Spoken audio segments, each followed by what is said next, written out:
গণতন্ত্রে সবাই সমান। আসলে সমান বলতে আমরা কি বুঝাই?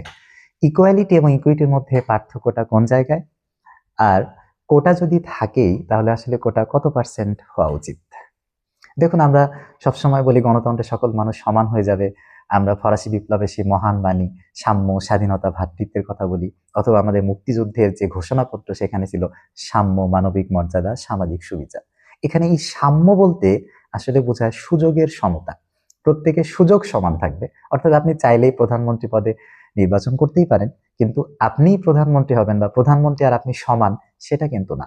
আপনার যোগ্যতা নাই বলে আপনি প্রধানমন্ত্রী হবেন না, আরেকজনের যোগ্যতা আছে বলে তিনি প্রধানমন্ত্রী হবেন। অথবা আমরা ভর্তি পরীক্ষা যেগুলো দেখি, সবার জন্য সমান সুযোগ থাকে, যে যার যোগ্যতা মতো অবস্থানে যায়। তাহলে এখানে আবার সমতা বলতে মূলত বোঝায় যে সুযোগের সমতা। সমতা বলতে আমরা এরকম কিছু বুঝি না যে সবাইকে আমরা সমান পজিশনে নিয়ে আসবো। যেমনটা প্রমোদ চৌধুরী বলছিলেন যে গণতন্ত্রের গুরুরা চেয়েছিল সবাইকে সমান মানুষ করতে, কিন্তু তার শিষ্যরা ভুল বুঝে চাইলেন সবাই বড় মানুষ হতে। এখন সবাই যদি বড় মানুষ হয়ে যায়, তাহলে ছোট মানুষটা হবে আসলে কে? এমনকি সমাজতন্ত্রেও কিন্তু বলা হয়েছে যে এটার একদম মেইন কথাটা হচ্ছে যে প্রত্যেকে তার যোগ্যতা অনুসারে কাজ করবে এবং প্রত্যেকের যোগ্যতা অনুযায়ী কিন্তু সে পারিশ্রমিক পাবে। তাইলে যার যোগ্যতা বেশি সে কিন্তু পারিশ্রমিক বেশি পাবে। এখন যদি সেটা তারও পরবর্তী ফেজে সাম্যবাদে চলে যায়, যেখানে বলা হয়েছে যে প্রত্যেকের সামর্থ্য অনুযায়ী কাজ করবে এবং প্রয়োজন অনুযায়ী পারিশ্রমিক পাবে, যেটা এখনো পর্যন্ত ইউটোপিয়ার মতো, কারণ এখনো কখনোই সাম্যবাদের জায়গায় কোনো সমাজতান্ত্রিক দেশ যেতে পারে না। তাহলে এই যে সকলের জন্য সমান সুযোগ দিলাম, এই বিষয়টা হলো ইকুয়ালিটি। এখন ধরুন তো একজন মানুষের যদি দুই হাত দুই পা না থাকে, আপনার সাথে তাকে যদি প্রতিযোগিতায় বসিয়ে দেওয়া যায় সমান সুযোগ দিয়ে, সে কিন্তু নির্ধারিত লক্ষ্যে যেতে পারবে না। তাহলে সবার ক্ষেত্রে সমান সুযোগ দিলেও হয় না, কারো ক্ষেত্রে একটু বেশি সুযোগ দিতে হয়। এটাকে বলে পজিটিভ ডিসক্রিমিনেশন বা অনুকূল বা ভালো বৈষম্য। তাকে একটু এক্সট্রা সুবিধা দিয়ে আপনাকে মূল স্রোতধারায় নিয়ে আসতে হবে। এই যে এক্সট্রা সুবিধা দিয়ে মূল স্রোতধারায় নিয়ে আসলেন, এটাকে বলা হয় ইকুইটি বা ন্যায্যতা। এটা কিন্তু আন্তর্জাতিক বাণিজ্যের ক্ষেত্রে আছে। ডাব্লিউটিও বলে সকলকে বাণিজ্যের ক্ষেত্রে সমান সুযোগ দিতে হবে, কিন্তু যেগুলো এলডিসি, যেগুলো স্বল্পোন্নত দেশ, তাদেরকে একটু বেশি সুবিধা দিতে হবে। এই বেশি সুবিধাটাই কিন্তু জিএসপি।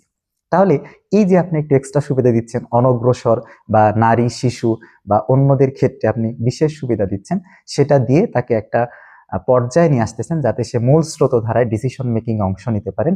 এই বিষয়টা হলো ইকুইটি। তাহলে একটা পর্যায় পর্যন্ত কিন্তু ইকুইটি দিতেই হবে।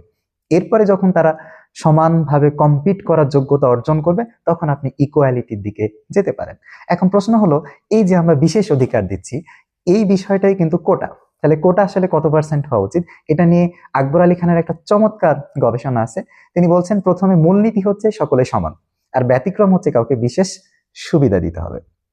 সেক্ষেত্রে সুবিধা কতটুকু দিব?